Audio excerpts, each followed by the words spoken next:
తినడం కూడా ఓ పండగే. మొరాకో మరి మాకో? పూర్తి వివరాలకు చదవండి రేపటి సాక్షి దినపత్రిక. పిఠాపురం పాదగయ క్షేత్రంలో సామూహిక వరలక్ష్మి వ్రతం కోసం భక్తులు ఇక్కట్లు ఎదుర్కొంటున్నారు. మొత్తం 6,000 మందికి 4 విడతలుగా వ్రతాలు నిర్వహించేందుకు దేవస్థానం ఏర్పాటు చేసింది. అయితే కేవలం 600 మందికి మాత్రమే వ్రత కూపన్లు పంపిణీ చేసి మిగిలినవి జనసేన నేతలు పంచుకున్నారన్న ఆరోపణలు వస్తున్నాయి. కూపన్లు లేని మహిళలను ఆలయంలోకి అనుమతించడం లేదు. తామేమీ పవన్ కళ్యాణ్ ఇచ్చే చీరల కోసం రాలేదంటూ భక్తులు ఆగ్రహం వ్యక్తం చేస్తున్నారు.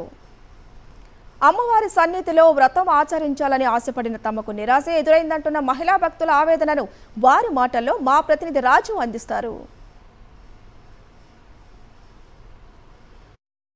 శ్రావణ మాసం ఆఖరి శుక్రవారం సందర్భంగా ఉచిత సామూహిక వరలక్ష్మి వ్రతాల కోసం భక్తులు పెద్ద ఎత్తున పుణ్యక్షేత్రాలకు చేరుకుంటున్నారు. ప్రస్తుతం నేను పిఠాపురంలోని ప్రముఖ పుణ్యక్షేత్రమైన పాదగయ క్షేత్రం వద్ద ఉన్నాం. ఉదయం 5 గంటల నుంచి కూడా ఇక్కడ ఉచిత సామూహిక వరలక్ష్మి వ్రతాలను నిర్వహిస్తున్నారు దేవస్థానం అధికారులు. అయితే దాదాపు 6,000 మందికి ఇక్కడ వ్రతాలు నిర్వహించేందుకు గాను 4 విడతలుగా ఇక్కడ ఏర్పాట్లు చేసిన పరిస్థితి అయితే ఉంది. అయితే ఉదయం నుంచి పెద్ద ఎత్తున భారీ వర్షం కురవడంతో మహిళలంతా కూడా దాదాపు గంటల తరబడి ఇక్కడ క్యూలైన్లో నిరీక్షిస్తున్న పరిస్థితి అయితే ఉంది. అయితే కేవలం నిన్న 500 మంది మాత్రమే పాసులు ఇవ్వడంతో చాలామంది నిరాశతో వెనక్కి తిరిగారు. అధికారులు తీరు మీద వచ్చారు. ప్రస్తుతం కొంతమంది మహిళలు నిన్న అనగా వచ్చామండి, టికెట్లు ఎవరికి ఇవ్వలేదండి. నిన్న అంతమానం వచ్చామండి, ఏడుతో పోయామండి. ఇళ్ళకి కట్టుకెళ్ళిపోయి పంచి పెట్టేస్తున్నారంటే ప్రయాణం ఇంతకు వచ్చారు ఆడవాళ్ళు. ఇప్పుడు వాళ్ళు మాతో సమానంగా ఎక్కేసారండి ఆటోలు, మాతో సమానంగా ఎక్కేసారు. ఇప్పుడు ఎలాగొచ్చారండి? గొలపోలు సేబోలు పిఠాపురం వచ్చేసిందండి. ఉన్న ఊళ్ళు ఎవరు రాలేదండి. తప్పు మేము ఓట్లేదండి. ఎంతసేపు నుంచి ఉన్నారమ్మా? ఇప్పుడు అండి ఎన్ని గంటలకు వచ్చాం? మనం 10 గంటలకు వచ్చామండి. ఇప్పుడు ఎంతమంది లెక్క చూడండి. కొరత నుంచి కాలు తొక్కేసారు వచ్చేసండి. ఓట్లేసిన గురించి అండి అంత అలా చేశారు. మేము 10 గంటలకు వచ్చామండి. 10 గంటలకు వచ్చి అలా కూర్చున్నాం. కోపులు ఇవ్వలేదు మాకు, అంతే అండి.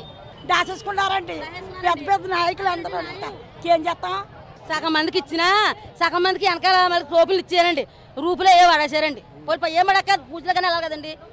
నాయకులు అని పెడేస్తున్నారండి. అన్ని వెళ్ళి పెట్టుపోయి అదే నిన్న అనగా మాతో సమానంగా వచ్చారండి. వత్తని వాళ్ళు మళ్ళీ అందంగా వచ్చారండి. సేవోళ్ళు గొలపోలు వాళ్ళు పిడావరం వాళ్ళు బాగా వచ్చారు. మరి నిన్న మాకు ఇవ్వాలి కదండి. నిన్న ఎప్పుడు వచ్చామండి? 7 గంటలు. గతంలో ఇలా లేదండి.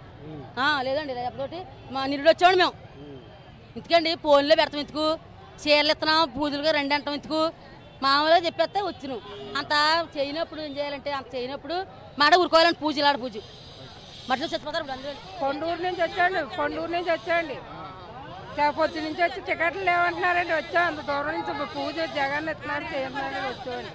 అది చేయించలేదండి. మరి 6 గంటలకు వచ్చామండి. టికెట్లు అందరినీ అడుగుతున్నా లేవంటున్నారండి. ఇంకేం చేయమండి? వెళ్ళిపోతాం. అడిగామండి, లైన్లో నించున్నామండి. ఇంకొచ్చామండి, టికెట్లు లేవన్నారండి. చీటీ అదండి నెంబర్లు కావాలన్నారని చూస్తున్నామండి.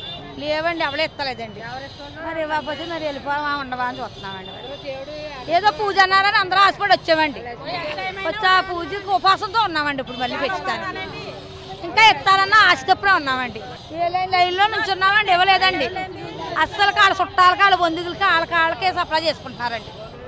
మనకి ఇస్తలేదండి. మరి 500 పాసుల వరకు మాత్రమే మా సాధారణ మహిళా భక్తులకి అందజేశారు.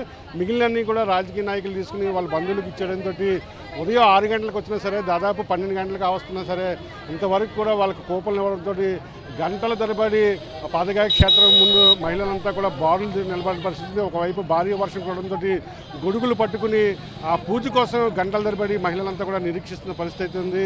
పాసులు మాకు సకాలంలో అందించుంటే మేమంతా కూడా ఇవాళ వరలక్ష్మి వ్రతంలో పాల్గొనే వాళ్ళం. గతంలో ఎన్నడూ లేదు. ఈ విధంగానే ఈ సంవత్సరం మాత్రం పాసులు లేకుండా వ్రతానికి దూరం చేసిన పరిస్థితులు కల్పించారని చెప్పి కూడా మహిళలు ఆవేదన వ్యక్తం చేసిన పరిస్థితి పిఠాపురం పాదగయ క్షేత్రం వద్ద కనిపిస్తుంది.